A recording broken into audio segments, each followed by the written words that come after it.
Obesity in Asian populations, cultural context, diet shifts, and health implications. Hello, everyone. Thank you for listening. My name is Jerry Tong, and I'm honored to speak with you about a topic that's deeply relevant in today's changing health landscape: obesity, dietary restriction, and lifespan, with a special focus on Asian populations. While discussions about obesity often focus on Western countries, today we'll explore how these issues are evolving across Asia, why traditional practices once protected health and longevity, and how modern influences and disparities are reshaping that story. We'll also examine scientific studies and data-driven insights that help us understand the biological and cultural nuances unique to Asian communities.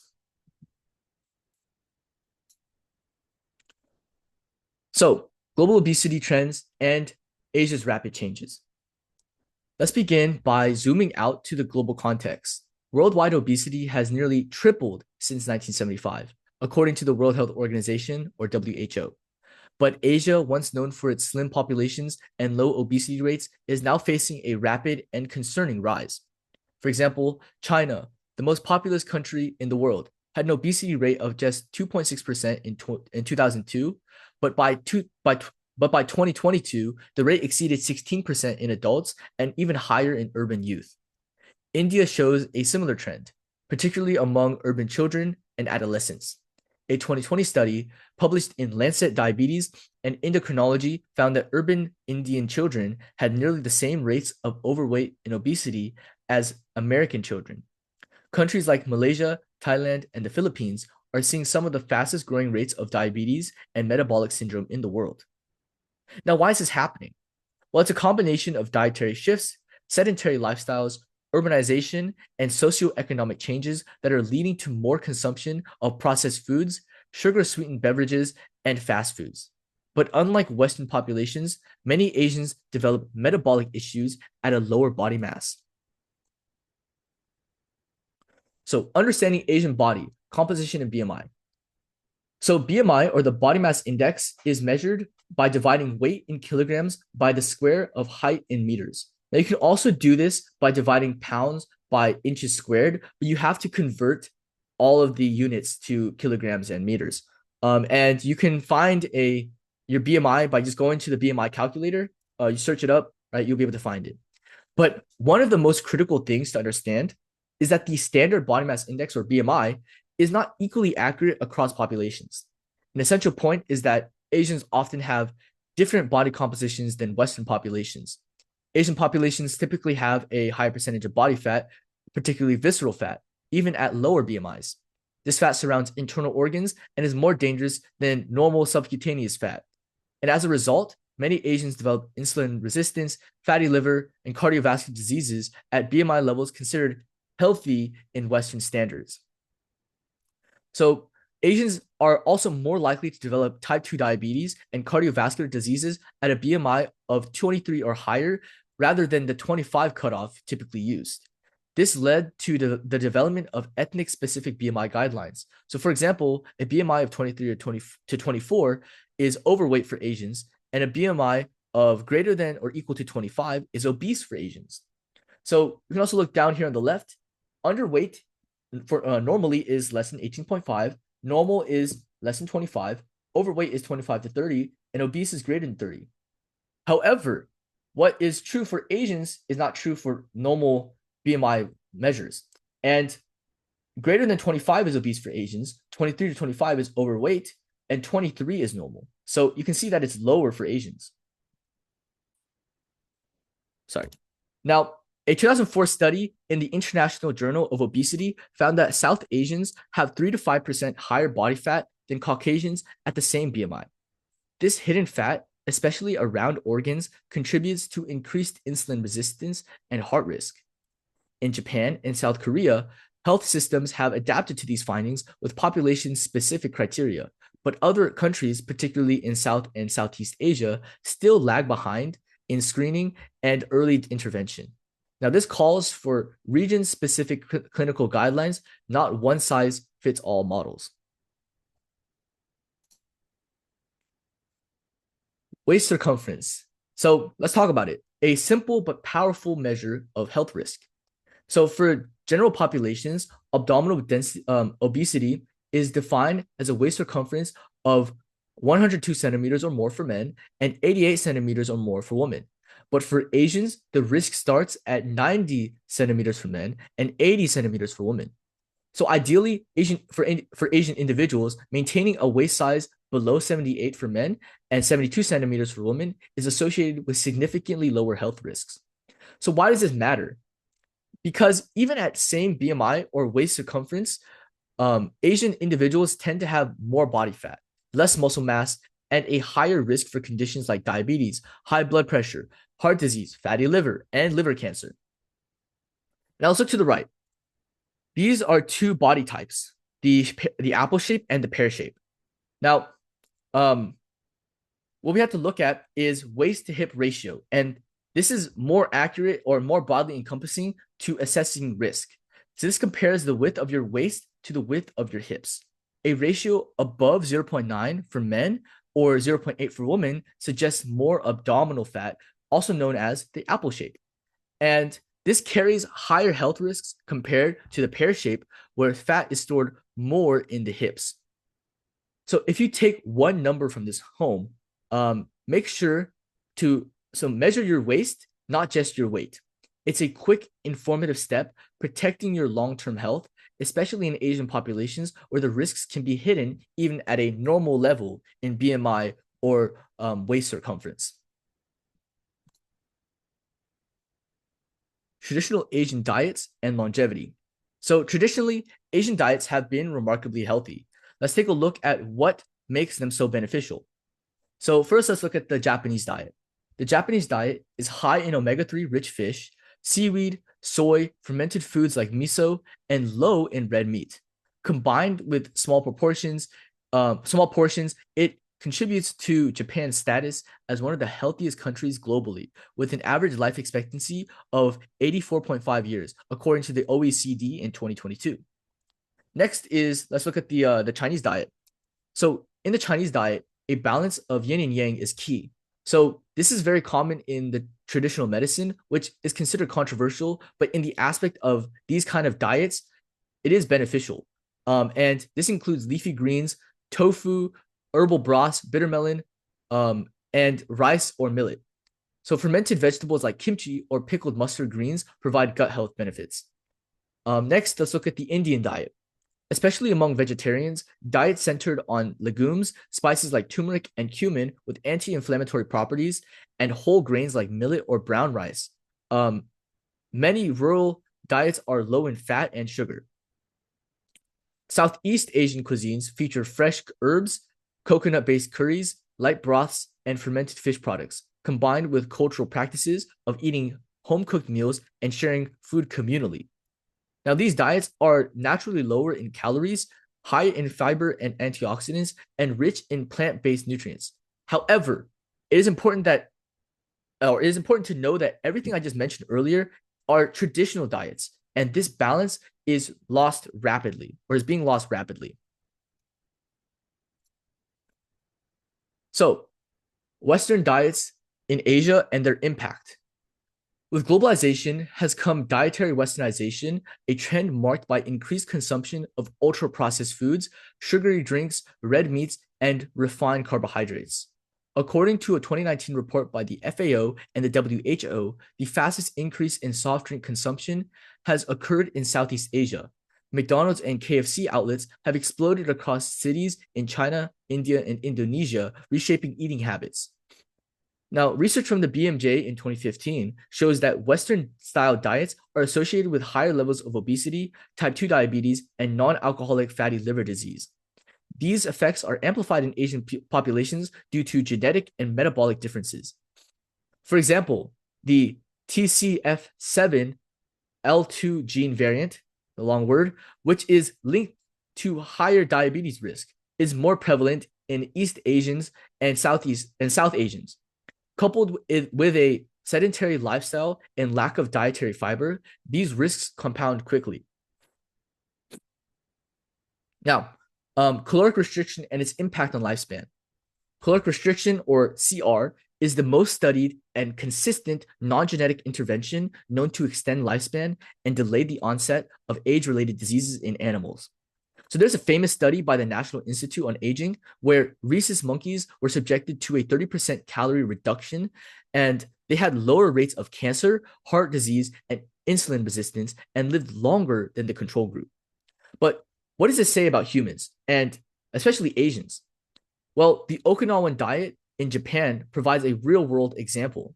They traditionally practiced hara hachibu. Sorry if I butchered that, but this is eating until 80% full. Their daily caloric intake was approximately 1,800 calories, about 20% less than mainland Japanese. Now, as a result, Okinawa has the highest concentration of centenarians in the world, which are people who live to be at least 100 years old. And a 2011 study published in Mechanisms of Aging and Development found that this moderate CR combined with a nutrient-dense plant-based diet contributed significantly to their healthy aging and longevity. All right, fasting traditions in Asian cultures. So time-restricted feeding, or TRF, and intermittent fasting, IF, are gaining popularity in the West, but they've long existed in Asian culture or in Asian traditions. So we can first look at Islamic Ramadan fasting, which involves fasting from dawn to dusk and has been shown in studies to reduce body fat and improve metabolic biomarkers. Next, we can look at Buddhists, which observe weekly or monthly fasting rituals. And also we can look at Hindu culture, where fasting is tied to moon phases and religious festivals. So these traditions promote not only spiritual discipline, but physiological benefits such as better insulin sensitivity, lower inflammation, and gut rest. Modern research supports these practices. A 2020 paper in Cell Metabolism showed that early TRF, or eating between 8 a.m. and 4 p.m., improved metabolic markers even without reducing calories. And since traditional Asian meal patterns often avoid late night eating, these findings reinforce longstanding wisdom. And let's look at this image to the right.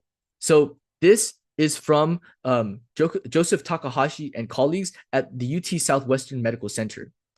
What this shows is rats and caloric restriction. So this is normal. They have access to food the entire 24 hours of the day. And this is their median lifespan and their maximum lifespan. And in the second model, we see that they're restricted calorically and it's spread out throughout the entire 24 hours. So they will be given food intermittently. And this is the result. And when it's only limited to the daytime, when this is only spread out to the daytime for 12 hours, their lifespan goes up to by 9%. And when it's limited to 2 hours in the day, it goes up by 11%. And when it is limited to the night, but it's spread out during 12 hours, it goes up to 24%. And when it is limited to the first 2 hours, or to 2 hours during the night, it goes up to 25%. So what can we learn from this? Well, the thing is, we have to recognize that rats are nocturnal. So I'm not telling you to eat only during the night, but what does rats being nocturnal mean? Well, the normal time for them to eat and for them to be active is during the night. So when they are eating at normal eating times, they are experiencing higher lifespans. And so we can see that clearly when they eat during the day, it's 9% or 11% increase, even with caloric reduction. But when it comes to eating at nighttime or eating at normal hours, it goes up by 24% or 25%. So it's important to recognize that even if you're reducing your calories or you're practicing these healthy measures, it's important to do them during normal eating hours or do them during the day.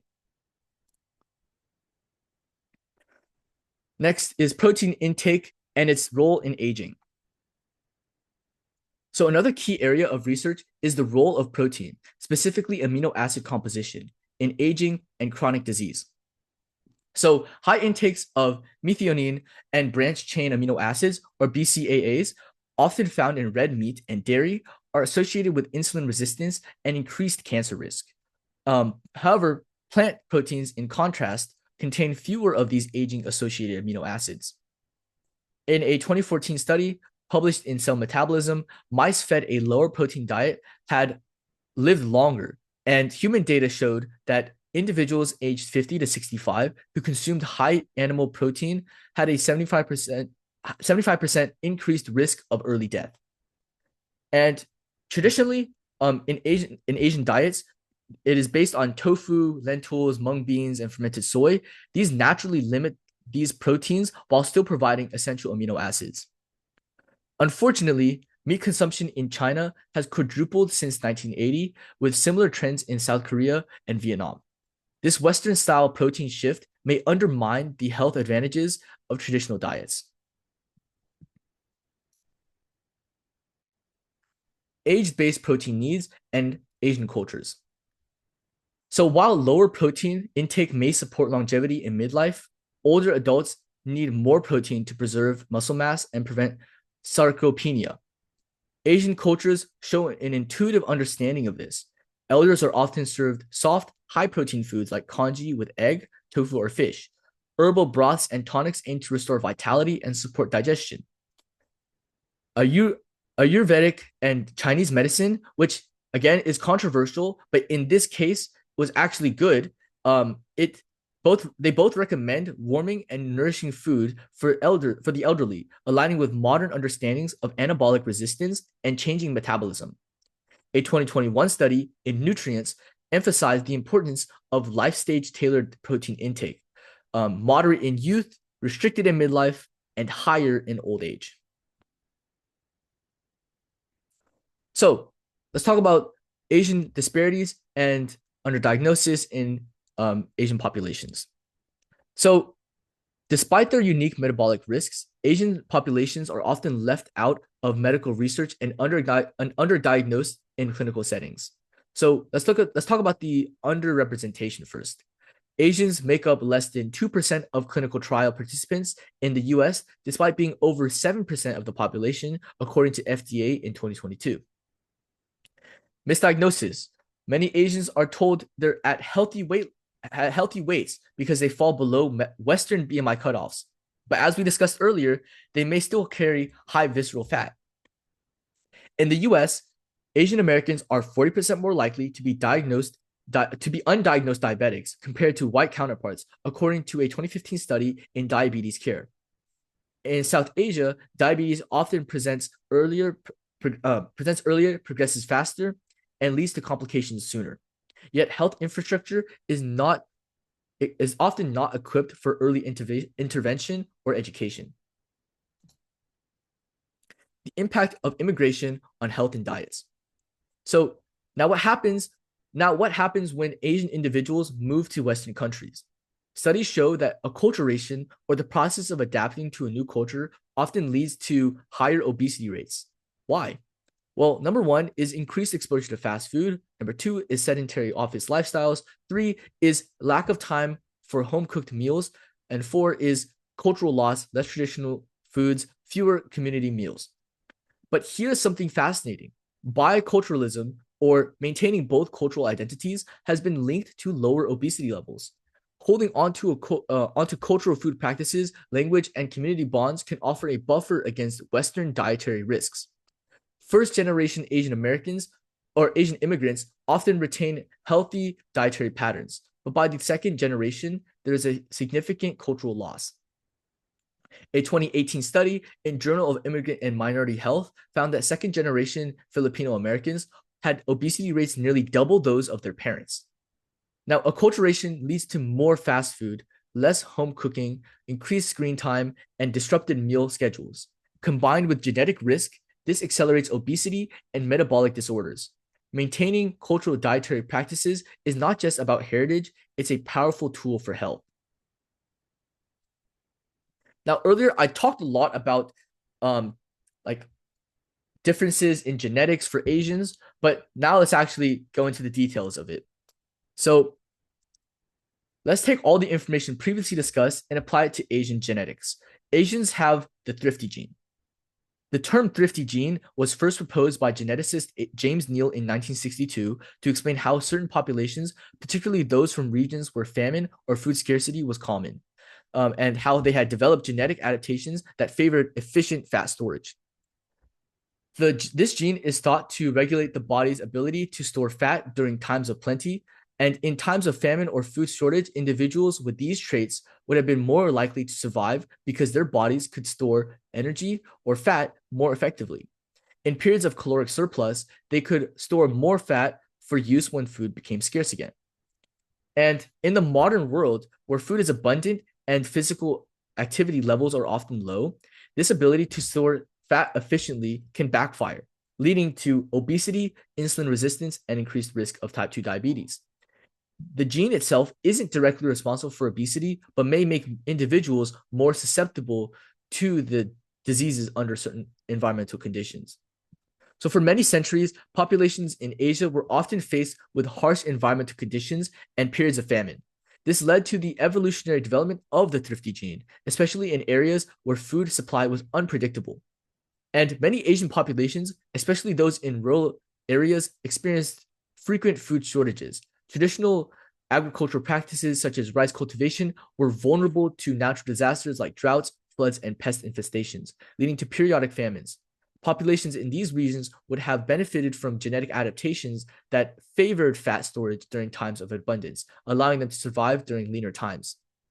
And over generations, those with genetic traits that allowed them to store fat more efficiently, like the thrifty gene, would have had a better chance of surviving periods of famine and would have been more likely to pass these traits on to their offspring. Over time, these adaptations became more common in the population. So studies of population from countries with a long history of famine, such as China and India, suggest that the high rates of obesity and metabolic diseases observed today may be a consequence of these ancient survival mechanisms. In the past, when food was scarce, those with ability to store energy as fat had a clear survival advantage. Today, however, most people in urbanized areas, especially in East and Southeast Asia, have access to a consistent food supply, leading to an overaccumulation of fat, which can result in health issues.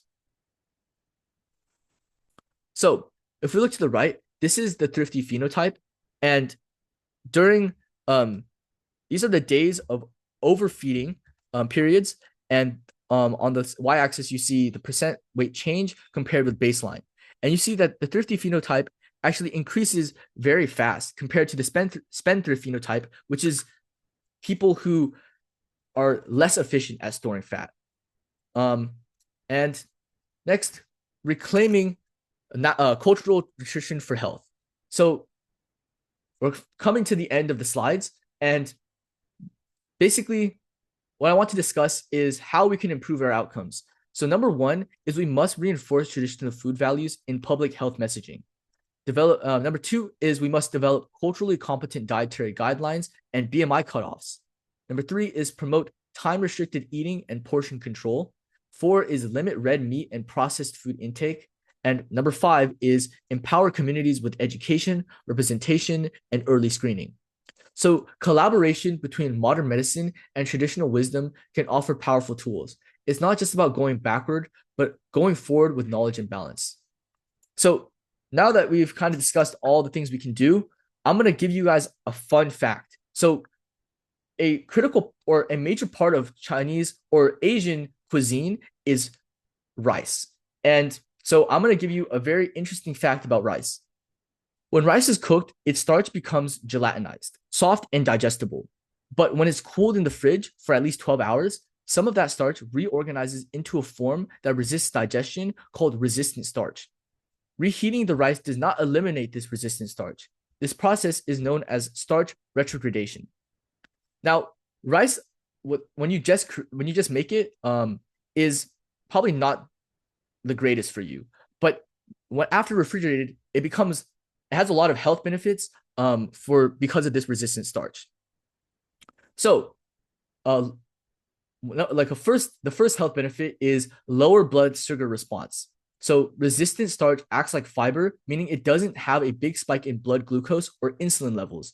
This is especially beneficial for people with diabetes or insulin resistance. Number two is improved gut health. It feeds beneficial gut bacteria like bifidobacteria, which produce short-chain fatty acids like butyrate that improve colon health. Number three is an increased satiety. It may help you feel fuller longer, which can aid in weight management. And finally, it may improve fat metabolism. Some studies suggest that it may help with fat oxidation and reducing fat storage. Now, what's important to remember is that not all rice types are equal. Long grain rice like basmati tends to form more resistant starch than short grain or sticky rice. And also, important note, do not leave cooked rice out too long before refrigerating. It can grow Bacillus cereus, a bacteria that causes food poisoning. So always cool and store rice safely within 1 to 2 hours. So in closing, I hope today, or what I said in this video has helped you see the deeper connections between food, culture, health, and longevity. Asian populations have much to teach the world about mindful eating and balance, but they are also at crossroads. So with thoughtful integration of food and evidence-based science, we can prevent disease, extend lifespan, and improve quality of life for millions. Now, thank you for your attention, and I welcome you to ask any questions in the comments. But can you please fill out this short 3-minute survey. The first few questions will ask you maybe your age and your name, and then it will ask you about your current habits, and then it will ask you a few questions about like the content that I presented in this video, and basically it's going to assess if you have learned from it. And at the very end, it will ask you if you're going to use any of this information for the future. And so please fill out the survey. It will give me a lot of information, and it will help with this project. All right. So thank you so much for listening, and yeah.